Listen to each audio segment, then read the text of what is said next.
Okay, hello everyone. This is part two of the Mysteries of Thought episode.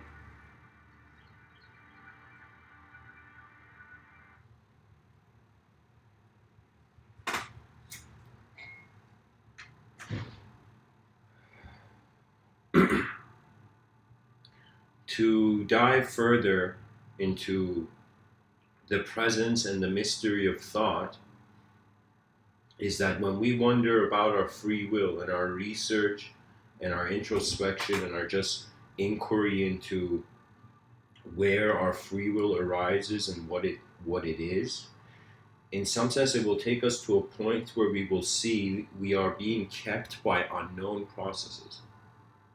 In some sense you will see that your consciousness is kept by the unknown, so you will in some sense see that there's many subtle things going on before you could even ask the question, that are in some sense holding the condition alive. So in some sense, what is in consciousness is being kept also by what is out of consciousness. I find that, again, I'm treating this second part, even though it's part two, I'm treating it as a new talk. So if you're listening to part one and part two back to back, you might hear certain things you've heard before. But what I'm trying to say is that thought is like a subtle room we're in. It's a subtle world. And this subtle world is a world that we can see, as if our experiences shape our individualism. And they shape our individualism in the moment through a maintenance of a self-awareness. That means it's as if, just like how human beings had to find shelter to not die because of nature's forces, in some sense, we found a sort of subjective shelter, and ideological existence was originated, as if suddenly we found a new dimension and we started living in it. So this was, in some sense, the contribution of language and communication and tribalism. And we realize as creatures on this planet that there is more than just mere existence. There is also the sculpting of existence through free will, which is an opportunity, or comes across as an opportunity. There's often concepts about the nature of the soul and its relationship with the personality. And so something very astonishing, every person you see who's like super happy and like any person with a spiritual perspective that there's nothing that's going to go wrong, is still avoiding the full picture. You see, a world without chaos and order will be no world at all. Hence, the unknown and the known will continue to exist. They are endless. As if that moment where you don't know, you are constantly seeking to know, and that moment where you know, you're still wondering what else is there. As if we will reach, as if humanity, the curiosity of humanity is like, it's like a cup, and this cup gets filled to the brim. And when it gets filled to the brim, either the structure of the container changes, or either the way we see the world changes, or in some sense, we just, how can I say it, we stay blind to the further progressions of the world, that we don't have conscious tools of extraction. It's as if you fail in everything you don't know about, because you haven't even known about it to start it. Do you see? So awareness was very crucial. Our ancestors, something that we, it always comes through different forms, as if like,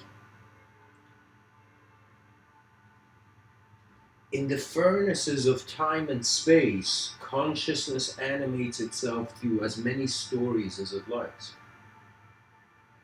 And let me tell you why free will in some sense can exist. This is my a sort of, subtle, I haven't spoken about this, but a theory I have on the nature of free will, which can then, when we understand free will, we will understand, in some sense, the consequence of our individualism. So right now, pretty much these Mr. Within talks are focusing on, in some sense, your subjective realm. I'm pretty much some guy telling you that your whole life you've been fascinated and you've been drawn by objective things. You've been drawn by objects, but you haven't realized in every moment there is a subjective layering where that the being subconsciously imprints upon the world. Where suddenly, like you were looking at just one moment, one scenery, one scene, and suddenly the scene has been divided into different parts. In some sense, different aspects begin having meaning. And the moment you give that freedom, the moment you give the freedom of self classification, that self, whatever classification of itself, will also echo in the design of that freedom. So, the same way that, certain religious viewers, they look at the world and they're like, man is a reflection of God. Art design seems to represent also the macrocosmic design. And so,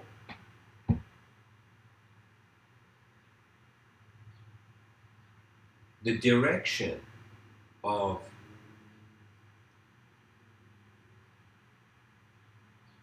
a naturally evolving but temporary phenomena, it's as if, like, what can you say about a movie that will finish? You can only watch it. And I often find moments in this life before I can even be stressed or depressed, there isn't an idea of myself that I'm convinced of. You see, for me, thought passes by.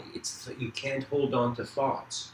This is why in some sense I thought that if I speak every day, in some sense there's a sort of naturally change. Like I'm kind of, in some sense,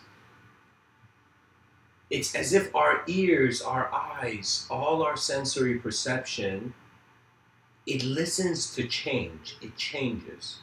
And in changing, that means the data in your consciousness shifts. Because the data in your consciousness shifts, whether it's biological, or whether it's non-biological, whatever way the texture this individualistic data comes across, whether you see it particles or waves, in some sense, what's going to happen is that there is a new re-identification in every moment. Just like your heart, it doesn't just beat once, it endlessly beats. The mind endlessly generates itself into various stories of the world.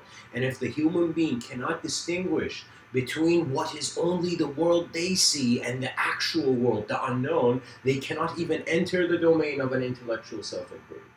Because they are too convinced by their own ideas. That means that this is something I realize. I'm like, okay, why is meditation telling you not to have thoughts? Why has meditation concluded thought, desire, and all this, as menial and in some sense unnecessary? There have been certain yogic practitioners in history who they were intense ascetics. They, in some sense, were like, I'm in the wrong room, I gotta get out, and the only way I can get out is by following this instruction, following this path.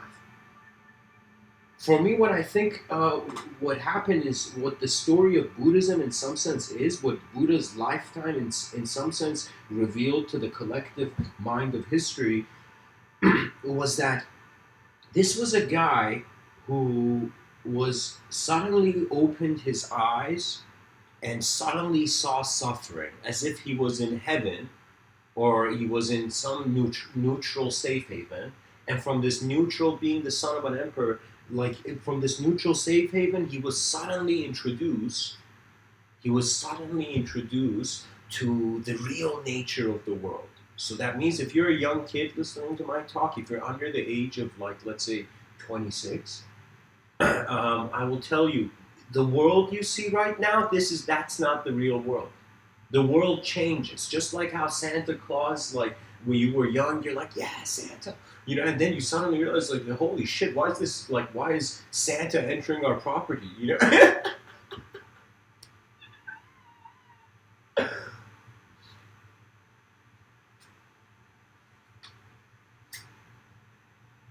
in some sense, an idea which was the only valid truth evolved in your experiential continuity through time, because every day you wake up, whether you like it or not, it will be a new moment because the energies, in some sense, revive. So what that means is, as I'm speaking to you right now, the common view is that, okay, I'm one person and I'm speaking to you and you're listening as one person. But when I'm saying that if we look at it in a very microscopic way, our subjective existence, we will in some sense see that it's as if it's like when our eyes blink or when we sleep, that is a blink of the world. We're oscillating between existence and non-existence. So thoughts are being able to be judged. It's as if objectivity is not something that's out there. It's an ability. It's an ability to notice one shape different than another shape in a world where it's all just changing shapes.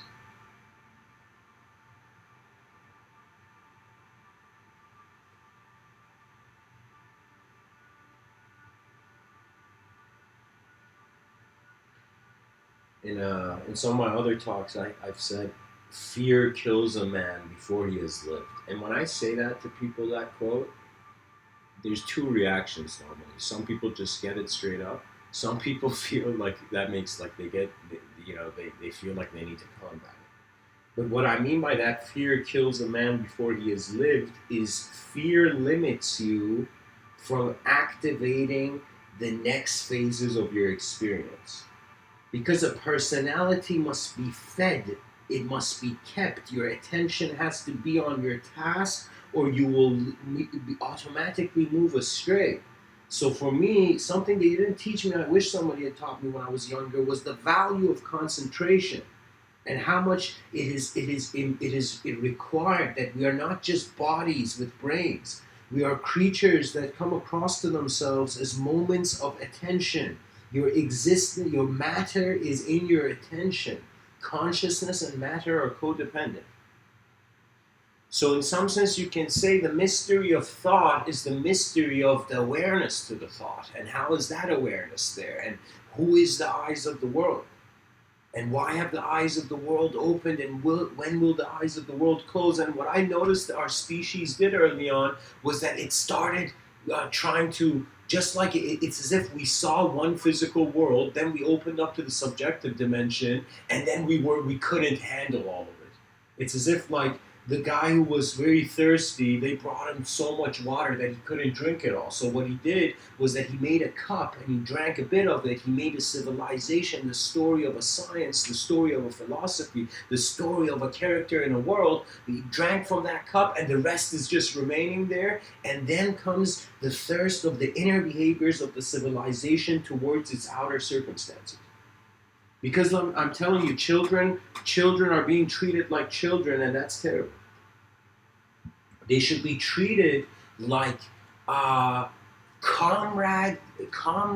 Like for me, let me say it like this: all human beings here, for me, it became very clear. Just as my individual, the only world I see, my subjective realm, is hollow to the common truth of the singular objective realm. So what I'm saying is, when I realized like what I think I know is not everything, I started becoming less interested in just studying life as a designer. You see, it's as if I could tell you my whole life. If they tell me what's my philosophy? My philosophy comes down to this: we are eyes open in a happening. Something is happening, and our eyes are open. Suddenly, a part of this existential phenomena has opened its eyes and then developed languages to even be able to talk about it, which is this historic moment right now you're listening. So I'm telling you this: if somebody gives you the wrong story of your world, you could find the right world and yet still not be in the right world. And so this is the point of life. Like some parts of life, nature moves you. Nature moves your will. And there's parts of life where you better engage with it because you'll miss the opportunity of the day. Every day happens once. And you can't, like, language is a tool. It's not, if you think you're a thought, you will, you will treat the objective realm as if it doesn't matter. Because the mind has an eternal stance to itself, but your body has a temporary stance. And what I mean by this is that your attention feels it's temporary, so holy shit, I gotta survive and take care of this. And then at the same time, it's like, what's the point of this temporary? And then begins to see the value of unknown dimensions that hold our knowledge. So the mysteries of thought are originating from the landscape of knowledge. We know some things. We have studied human behavior, but now we have studied it to the point where we're seeing the borders. We're seeing the edge of what we know and the edge of what we don't know. Because they're the same edge.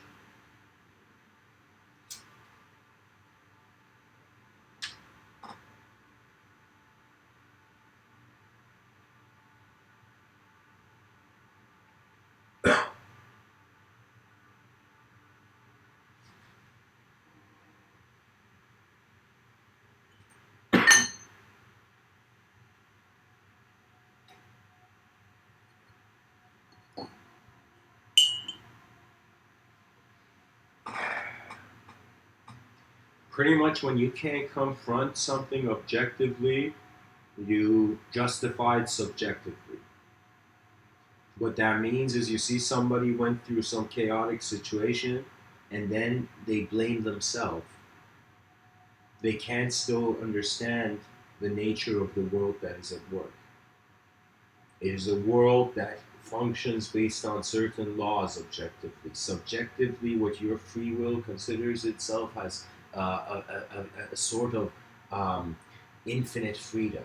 Behind your eyes, any thought can dwell, any thought can arrive, as if we are just this antenna receiving the waves that is the image of reality. We are waving between particles of existence and non-existence.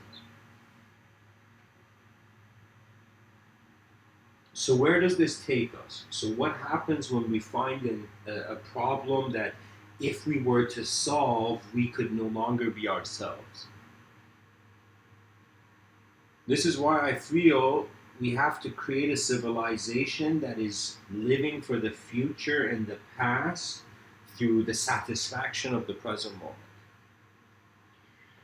When I say living for the past, like when we see religions or even science, we see these are developments that were extended, as if people's contribution currently in universities to the scientific domain is an extension of the lineage of scientific exploration and discovery. So it's similar with other fields, as if we have branched our knowledge out beyond our clouds through spaceships. And now our knowledge, in some sense, moves through through unknown spaces, unknown territory, uncharted territory. And it's up to you. It's up to you to shape the world that you will see, or you want to see.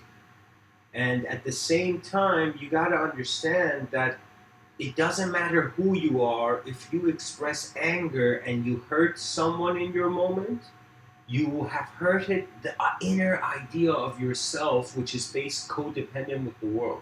That means the same attention that is seeing self is an attention that is seeing the world here. And when it sees the world here, its immediate waking conclusion is that I am a part of this world, you know? As if my job, my work in existence started when my eyes opened, not when the alarm clock rang.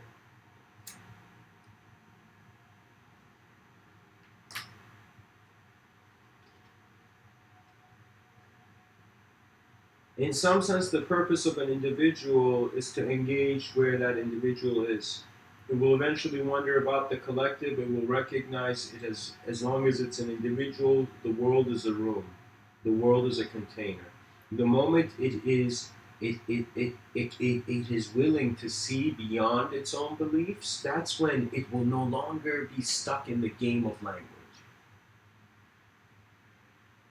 Because believe it or not, there is no such thing as a trait of a person.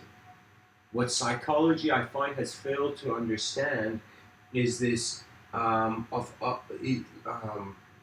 how much truth is hidden by certain limitations of just how we are an individual.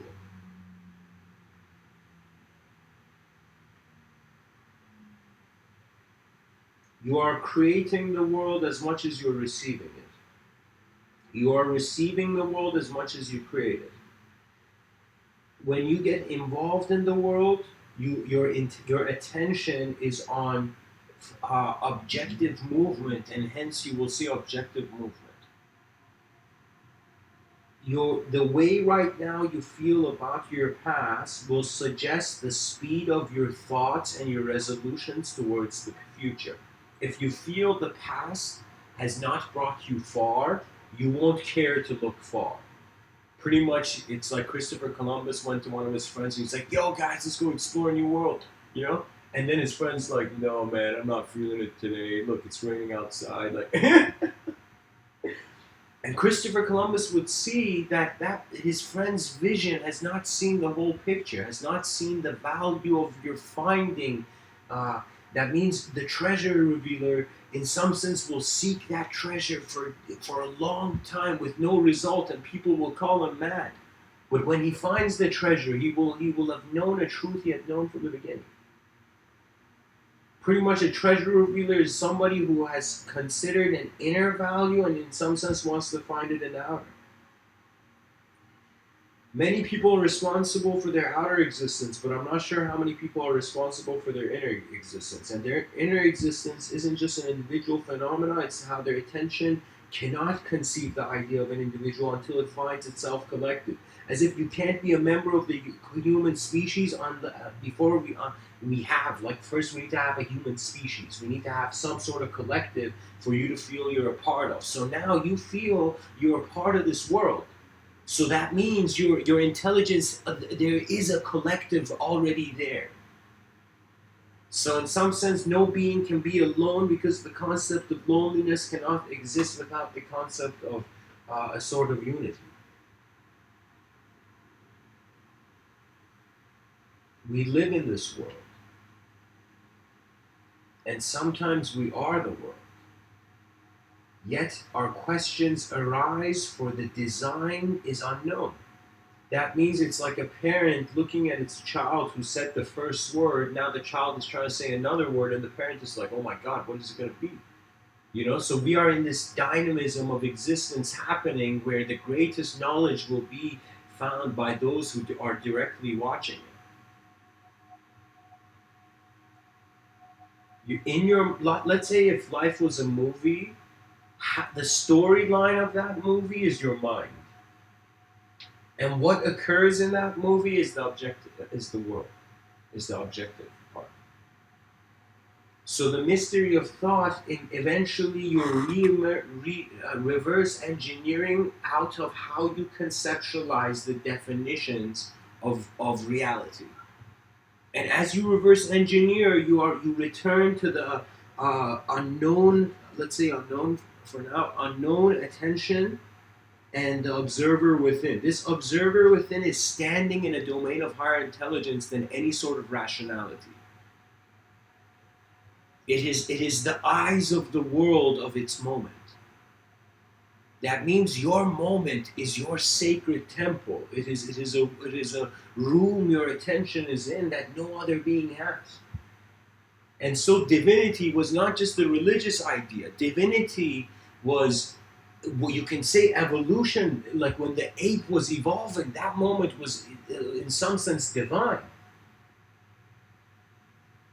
And divinity can be explained as just any sort of reception of novelty. That means if you don't do anything right now, but you just go along with the program to see how it will appear, how the world will become, you will change as a person in your changing world in such a way where your suffering cannot have the same storyline. As if we say anybody who right now feels like they're in pain or they're in suffering, any sort, It could be even biological pain. You don't have to have an idea of somebody in pain. You can just watch the pain. You can be the observer of existence as it happens, fearlessly. Fearlessly, because it's a once in a lifetime opportunity to be alive.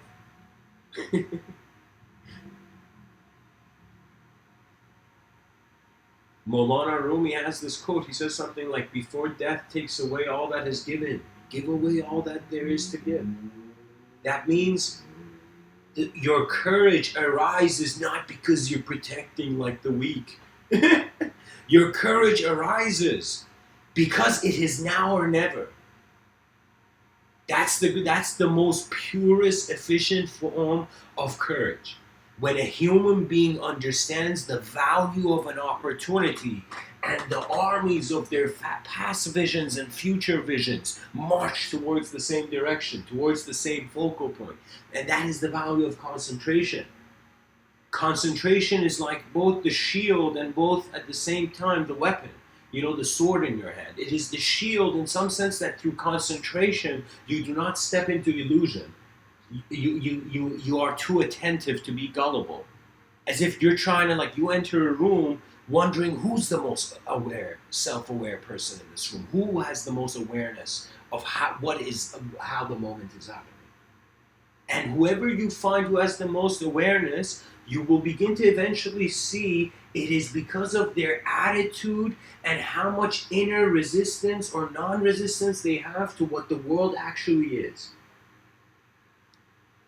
As if your eyes are closed and somebody's telling you, open your eyes, it's okay, and you like, let's say if you open them, you would actually be okay, you're just in a room, but because your eyes were closed and because you had a sort of inner fear of not knowing what happens, you don't experience the true value. As if, like, you know, somebody passes you a peach and you've never ate a peach before. You know, so that person who ate a peach for the first time and knew that there were fruits that you could eat and die, in some sense that person risked it all and discovered the new, discovered what was there but was not accessible. So many explorations are just, in some sense, past urges of a rebellious future. Believe it or not, language is a game of duality. For me, language is a mechanical world. And the moment scientists or philosophers or any of them begin to put the world into language, they make the world a machine. They put the spirit into the machine by acting as truth. Because fundamentally, what is the theoretical quantum physicist doing? He's studying a phenomena to try to disprove what he has proved before, to find the ultimate confirmation, not realizing to index the whole world is impossible. You cannot, just like how they say, like, if you were to say like a statistic for like environmental disasters, you'd say like many environmentalists, but like you'd have to have an index of all the experts to then in actuality come with a proper statistic. That means you gotta have a break-in and break-out point for the world. You gotta cut, like the world is an uncut cake. You gotta cut this cake before you eat it.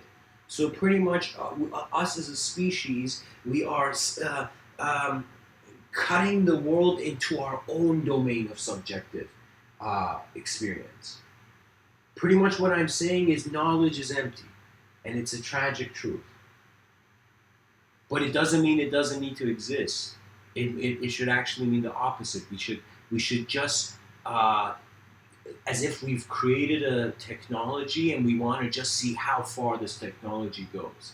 You know, in honesty, I'm a sort of maverick, I guess, when it comes to like philosophical like observations on artificial intelligence and a future that's very technologically bound. For me, I thought, could technology steal the biological body and consciousness just exists in technology? I thought about that. I thought about the war of man, of the war of nature with machine. Because machines did not listen to nature. They don't change. They like you could create like a remote control and a TV and put that there, and like throughout time, unless there's someone who understands the design, that moment, that opportunity will not be fulfilled. Do you see? For me, I thought that um, people, I thought that they were geniuses. And then I realized the world is the true genius. The world holds all the secrets. We're just revealers of it and sharers of it. That's pretty much one of the coolest games a human being can play um, in the intellectual arena. In the sense that you value concepts, but you don't get blinded by them. You study life as if you had heard Socrates' advice and quote, or oh, sorry, not Socrates, Aristotle, I believe. Aristotle, he says, it is the sign of an educated mind to entertain an idea without accepting it. What does that mean? That means like you're getting a view of the world, just entertain it, watch it, move in it, move with freedom in it, but don't sculpt it into a final layout where if the world changes beyond that, you'll be disappointed and you'll get intense and agitated. The power of free will is that it can reorganize thought in such a way where your reaction to the stimuli, to your moment, to your environment doesn't have to change who you are dramatically. Because every moment does change you, but your consciousness individualizes itself in a world that's already here. Do you see the situation? At least that's how far I've gazed into it. For me, there's a view of the world where knowledge is defining the unknown, and there's a view of the world where the unknown is defining knowledge. When I was younger, I was in the first group. Now I am in some sense, I understand the value of the unknown. I understand the hollowness of any belief, anything in attention, because all phenomena moves. Everything changes because the attention to the world changes. That means somebody could come and say, like, you can ask me today, and you ask me if it's something right or wrong, and I imagine I believe in this way it is. But then tomorrow I go and see, and I see the same. If you ask me the same question, you would totally hear a new answer. You see what I mean? Like you could ask the same question, but my response to you would not follow the tone or energy levels as the previous response. So in a changing world, we're trying to talk about how to fix the world. And at the same time that we're doing that, we're realizing to have any fixed picture is like a parent that just wants their child to exist in a certain way, but the child is like, parents, I gotta collide with uncertainties to discover my own certainty. So pretty much, you're just a happening, and as you grow in this life, you attain tools of individualization. So you begin dressing up yourself before, like physically, you dress up yourself mentally. What that means is you just thoughts become you in the moment, because in a moment of confrontation, all men help that war. That means you need everything you can when the final moment arises. And the final moment arises through a destruction of the past. As if this future time traveler came into the past with a corrupt power and was like, I am fulfilling my revenge to the future by destroying the past. In that moment, the past would be like, this is one of us from the future.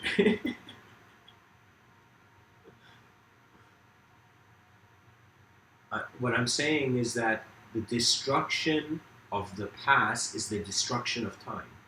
It is the destruction of linear time, linear conceptualizing, like how you conceptualize time as like an arrow moving forward.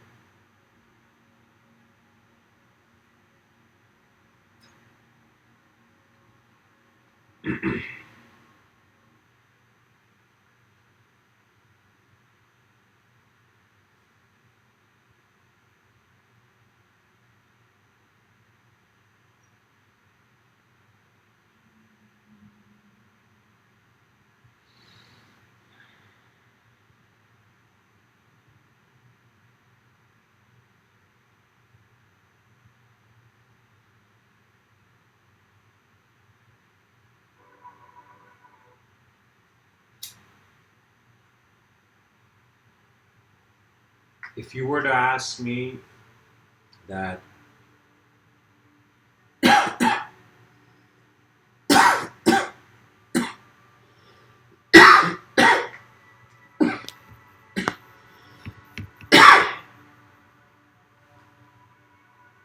if you were to ask me,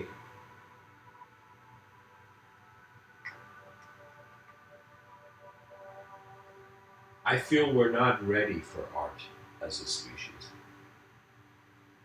It's as if it's something superior to our minds that we don't understand. We are trying to tackle the problems of the past with the way the past looked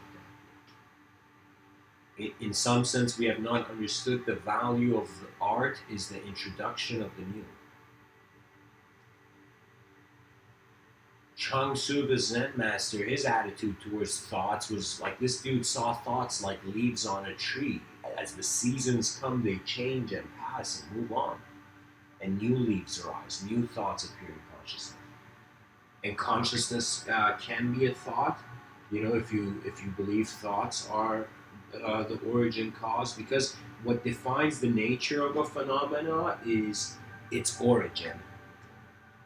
That means nihilists are just lost in their subjective realm. They think just a thought is truth.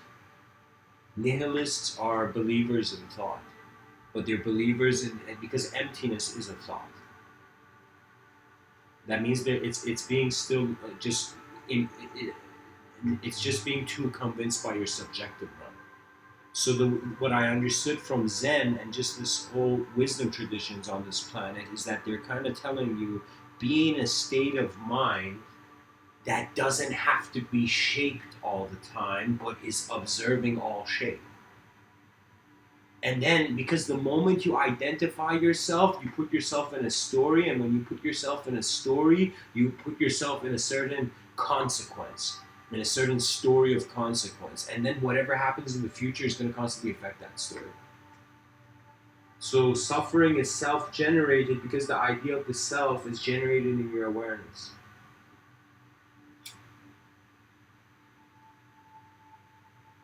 Our free will our free will is like it's free to just see the data. It is not free to create the data.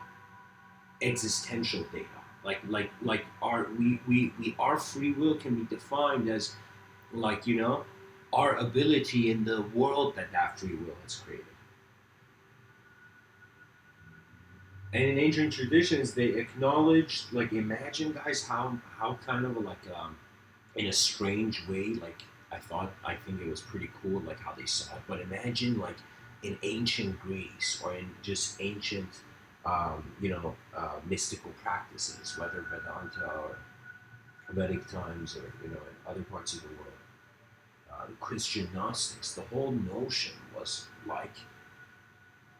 you just consciously surrender the past to the future, rather because if you don't, then eventually it will happen. That's how you miss out on life, when it was here and you didn't live. And living is incredibly easy. You just allow your energy to express, and in some sense, the way it is that from the moment you wake up, you're an energetic phenomenon. So first acknowledge your energy level. Acknowledge how you feel about being in the moment. And when you wake up and do this in the day, you kind of allow the world to reveal itself to you, rather than you having preconceived notions of how the world should be. Because what I'm saying right now, trust me, I talk a lot in these talks, but at the same time, I don't have that many thoughts. There's a sort of preferenceless watching that I'm in all the time. And that preferenceless watching has been apparent to me. It's become more true than any other conception or belief or ideology I had. This is why language for me is a brush. It's an artistic brush. I use it to just allow new rhythms to be revealed.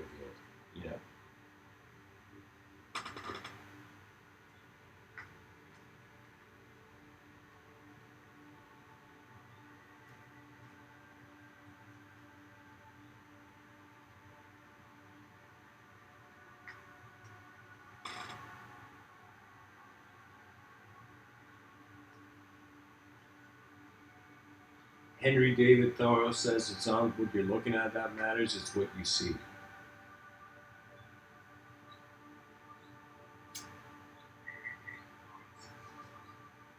That means the seer of thought is the quality of truth, not the thought that changes or is ever changing.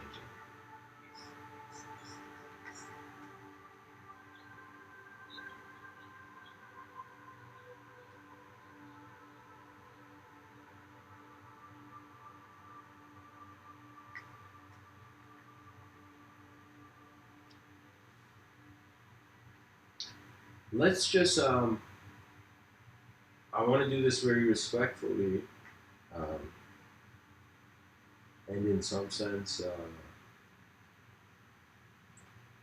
try to wonder about a moment if the truth of the universe was to answer man's question. In some sense, let's just have a thought experiment of if the idea of God spoke to man. Let's just think of that idea. We would see, okay, the mind of this God is to some degree as much interpretable as the mind of man. And the mind of man was how conscious the being was to a sort of origin. So imagine as if God came to man and just stared at man, and man was intimidated. He's like, "Oh my God, truth is here. What do I do?" And so man looks at God. And says, let's say there's this awkward silence, and then God says, "Do you have any questions, man?" And so man looks at God and says, "If I am not the creator of my world, does that mean there is no such thing as free will?" And there was a long silence. And let's say God said yes. And then man asked God,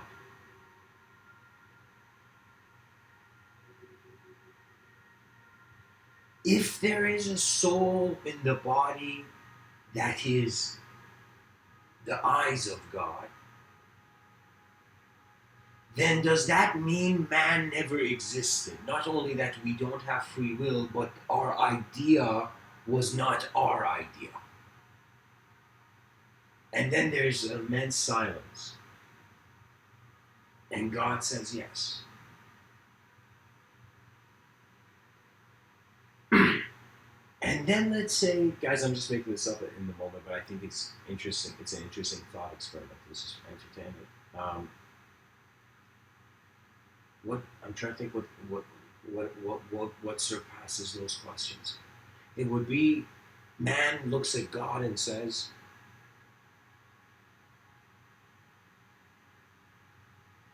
if I don't exist because only you exist, then does that mean my idea on your existence also doesn't exist? And that's when God was silent. And man had answered his own question. That the purity of truth is the presence of a great happening. Ladies and gentlemen, we are not people in a nation, citizens of countries. We are travelers of knowledge in an unknown world. We're standing on a sphere as baffled of the outer truth as we are of the inner truth. And yet the only truth is what is visible to consciousness. And consciousness does not allow you don't, it's like, imagine there was a teacher that was 24/7 teaching, right? And let's call that teacher the world. The world is constantly showing you versions of itself and versions of you. And so, imagine you suddenly reach a point where you see knowledge or teachings are always yet there, yet it is the eyes of the student that raise it to mastery, not the eyes of the teacher. The eyes of the teacher and the finger that points can only point so far. Yet it is the student's challenge to either look at the fingertip or to look at where the fingertip is pointing to. And that's the whole thing. All human beings, any moment a person speaks, they are speaking with a world. They're speaking in a world. And as they speak and as the moment happens, the moment in some sense, the world that behind your eyes begins to adjust to the world in front of your eyes. And in some sense, you become a personality-less creature. This doesn't mean you don't have a personality. It means the personality or how you are, like you're no longer obsessed with the idea of yourself only, and you begin to see things beyond yourself. Like when a child looks at like the TV, trust me, he's looking beyond himself, you know? He's looking something that is not just himself. And the unknown must be kept alive in the stories of our civilization that the children of our children's children will tell themselves. That is our only task. That we do not convince the future of hopelessness. And the only way we can do that is by being pioneers, by realizing we may think, oh man, look, we're super sophisticated, we got technology and all that. We are still pioneers to the future. We're still living like savages to the future. And I'm not saying pioneers are savages, but I'm saying like prior to pioneers, it was savagery. We were just this savage animal bewildered by its just energetic being and just moving, until suddenly it was able to be conscious that it's moving. And when it became conscious that it's moving, it became also conscious of where it could move. And the moment where it became conscious, it discovered the future, because the future wasn't always there. In some sense, the here and now that the New Age community acknowledges, guess what? All our the evolutionary process started from there. That means it's as if like you run away from the illusion just to see that it was a tool to be used to find truth.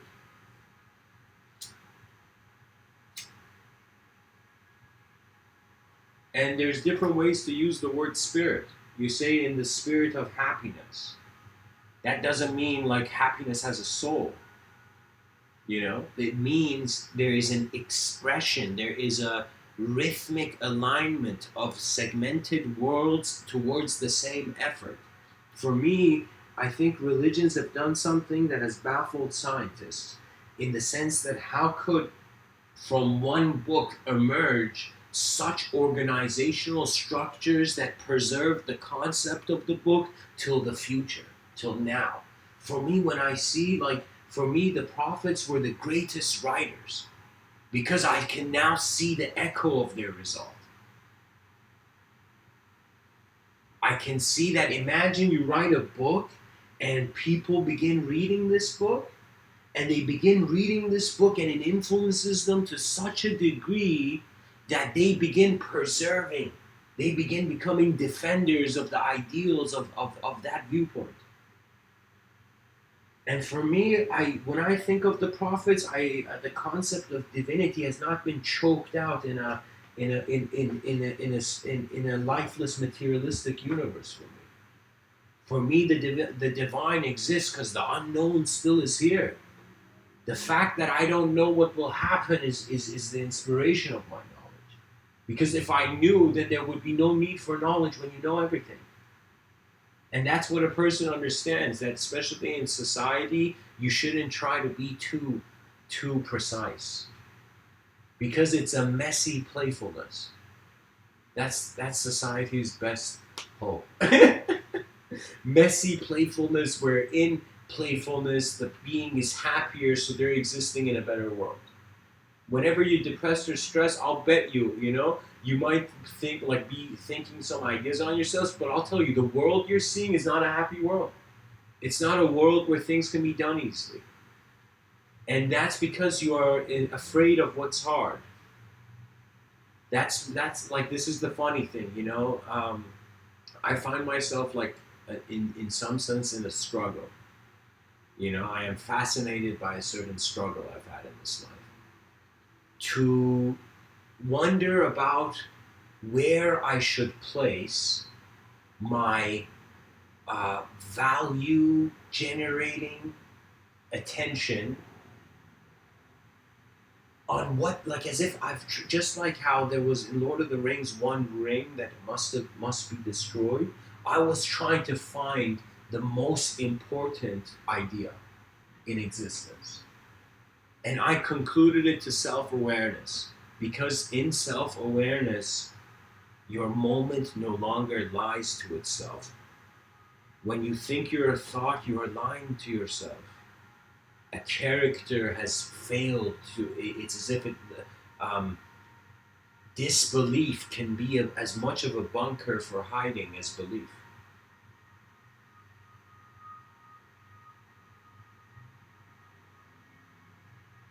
For me, the species, it's all just about an ultimate performance. Your life is a performance. When you understand that, it becomes valuable and meaningful for you. When you don't understand it's a performance, you haven't seen it yet. You still think it's as if you're expecting a happy ending, yet you haven't realized happiness cannot exist without chaos. That means you can only become happier if there's a certain level of chaos denying you that happiness.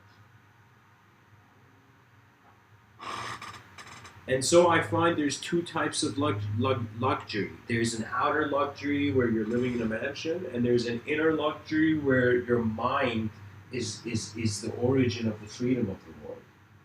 You don't wait for the world to tell you what to do. You don't wait for the disasters and then be like, okay, let's do something about it. Most people, however, function like that. It's as if they are waiting for doomsday. I mean, not... They're waiting for the end. And for me, you don't wait for the end. You charge at it. You don't charge at it in a non-sophisticated way, where it means you become ignorant of your biology. Don't this biology. It's a 4 billion evolutionary opportunity. When I see a person, in some sense, think about destroying their existence, I, in some sense, feel a sort of sadness, as if there's a fog around that person that is preventing them to function with the efficiency of a greater system of clarity, that understands the word utility, understands why when something is useful. If your children don't have a concept of usefulness, they will not know when to engage. And that's the challenge.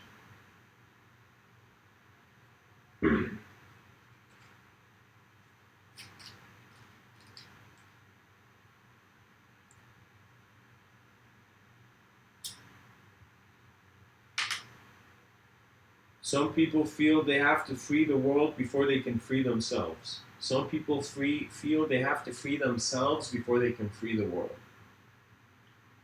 These two views, as enlightening as they are, do not still respond to the full picture of this civilization's condition. That we are in the dark in many areas of how intelligence becomes applied to be the story of us. Art is a path where any person who goes towards there, and I personally find that, like, when I get older, I will definitely settle down in art. What I mean by that is I'm gonna walk the life of an artist. I'll choose to wear that suit. But I'll tell you this.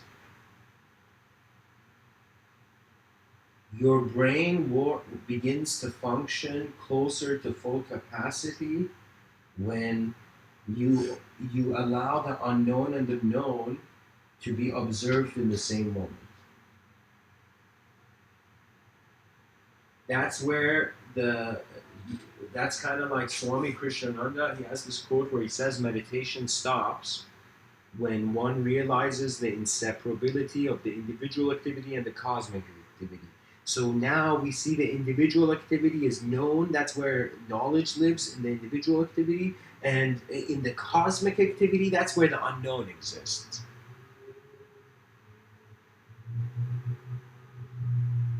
What that means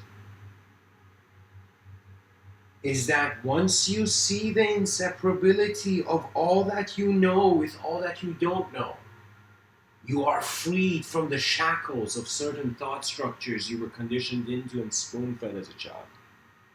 You find the moment's pure freedom. This pure freedom doesn't mean irresponsibility. A lot of people, they feel responsibility is a sort of suffering, so they choose to not care for the world, and they choose to stand on a terrace and watch the destruction of the world until their building falls down inevitably.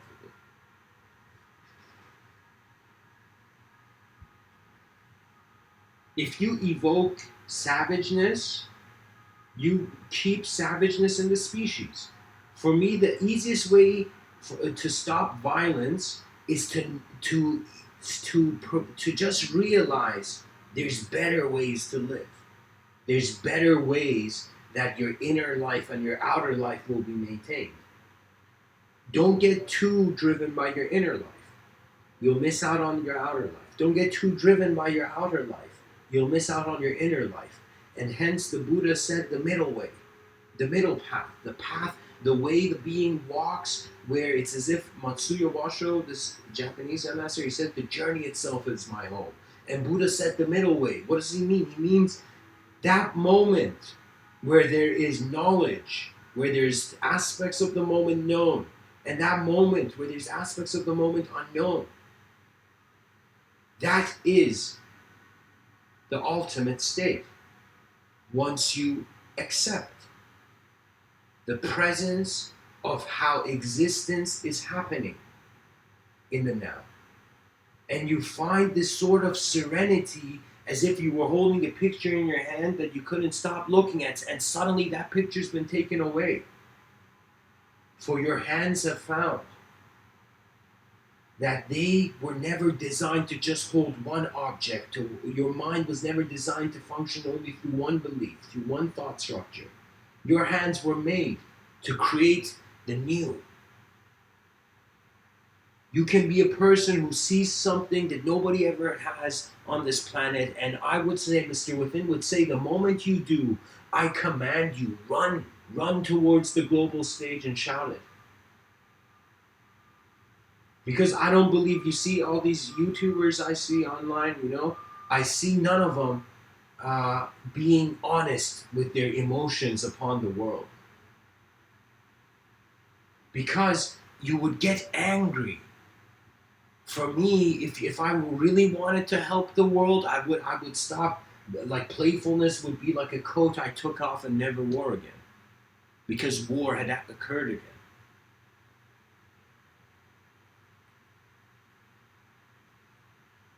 Mastery arises not when you try to just do the complex. You have to master your simple existence. That means you gotta be okay with how you're simply being a phenomenon in this universal sector. Once you're comfortable with that, you'll also then be able to, from a platform of objective stability, begin originating a sort of subjective stability. But you're gonna notice the way your mind works is that thoughts move faster than the idea of your body.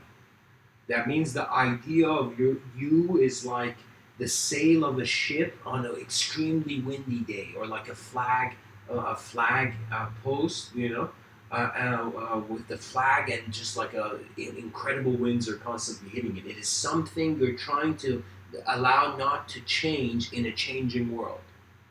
And this is why when you relax, and especially I find that perhaps this is why psychedelics has become popular among the species, because they are trying to find a method of escape where in that escapism they see the world differently, to not only feel differently but to be a different person. Sometimes addiction can be a result And trust me, addiction, it begins in a conceptual way. This is why when the moment you step out of thought, that's when you no longer have a shaped free will that feels it's messing up. How you look at this world is as important as what the world actually is, what it is that you're looking at. The mysteries of thought is an acceptance. It's an acceptance that it is not only just okay for you to be here in this world, it is also okay for the greatest version and ability of you to be here. Because why else would the opportunity be given? Why else would your eyes be open if you were not meant to be in this world?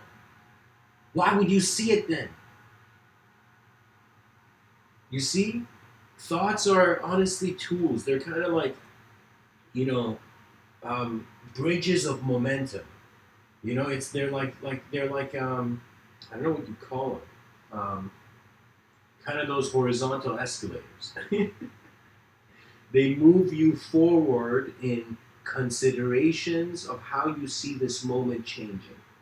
And your understanding of change, your understanding of life, and how much of it is in your control and is not, I think determines your success factor. Because the moment you're honest, you get access to clarity.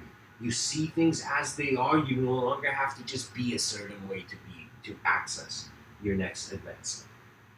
So I think it's fair to say your view on your success can be said to be based on how far you've wondered what success means.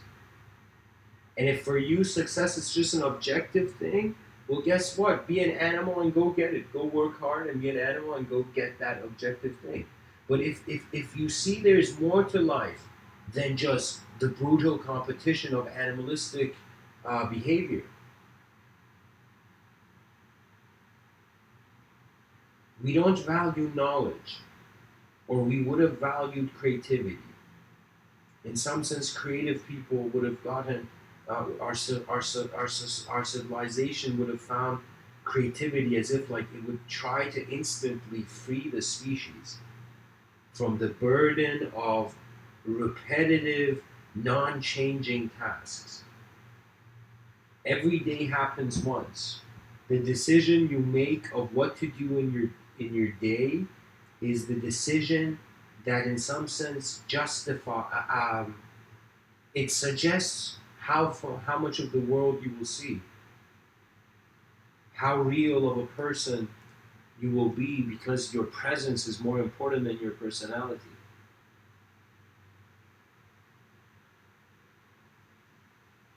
For me, I'll be honest. I think a part of me was I think the animalistic side, like because we are biological animals.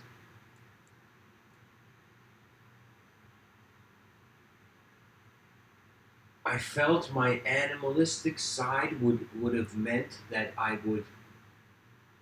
a part of me would be driven to chaos till the end of my life. I thought that. And then I realized true wisdom finds you when you have in some sense noticed that the outer condition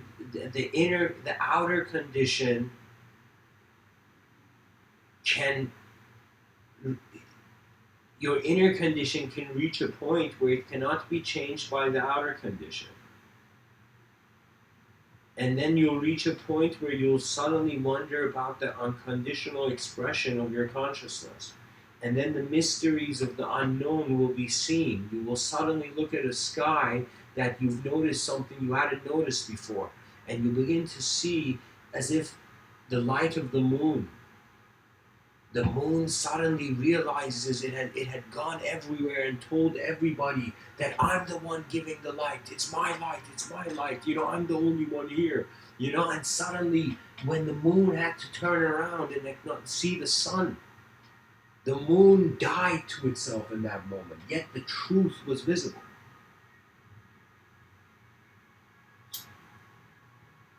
So pretty much the idea follows, truth is always here, because where else would we access it? And in some sense, or where else could we potentially access it?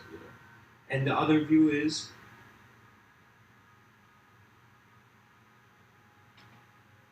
that rather than some religious book coming and telling you not to be dishonest, understand honesty again is the opportunity of a lifetime. You have one life to be who you truly are, not who everybody thinks or the world thinks or society thinks or culture thinks you need to be. You are a free moment of being prior to any action that will define your character. As the classic poet tells us, rage, rage against the dying of the light. Do not go gentle into that. That means live for the life that is here for you. Your eyes are open, not per se so other people can experience, it's for you. That's when you begin being able to navigate a sort of technology of intelligence when you understand its value. If you don't understand the value of a tool, you will never use that tool. If you don't understand the value of language, the value of just the phenomena of the moment, you will never utilize it. You will never self-inquire into the true momentum of your clearest vision.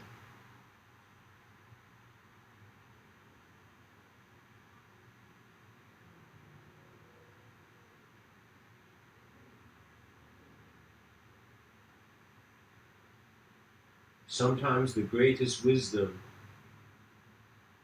is to put the sword down in a meaningless war. Which means to look again, to reapproach the moment without being locked in only your first reaction to it. I hope this talk has served you, and I want to know just a second on it.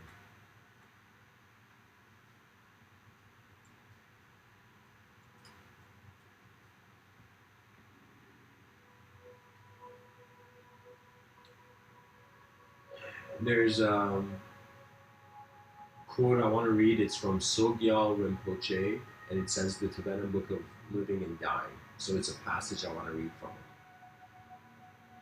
Sogyal Rinpoche says, perhaps the deepest reason why we are afraid of death is because we do not know who we are. We believe in a personal, unique, and separate identity. But if we dare to examine it, we find that this identity depends entirely on an endless collection of things to prop it up. Our name, our biography, our partners, family, home, job, friends, credit cards. It is on their fragile and transient support that we rely for our security. So when they are all taken away, will we have any idea of who we really are? So when they are all taken away, will we have any idea of who we really are? And then he goes on to say, without our familiar props, we are faced with just ourselves, a person we do not know, an unnerving stranger with whom we have been living all the time, but we never really wanted to meet. Isn't that why we have tried to fill every moment of time with noise and activity, however boring or trivial, to ensure that we are never left in silence with this stranger on our own? Question mark.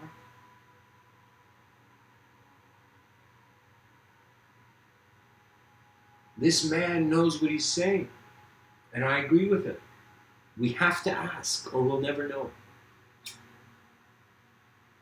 And I find that's a Christian value also when Christ says, ask and you shall know. Explore and you will see something you didn't see before. This concludes it for the Mysteries of Thought episode. I feel there's going to be more. I might do more with the title Mysteries of Thought. Maybe start a new YouTube channel and just go interview people about the mysteries of thought. The mysteries they have thought of.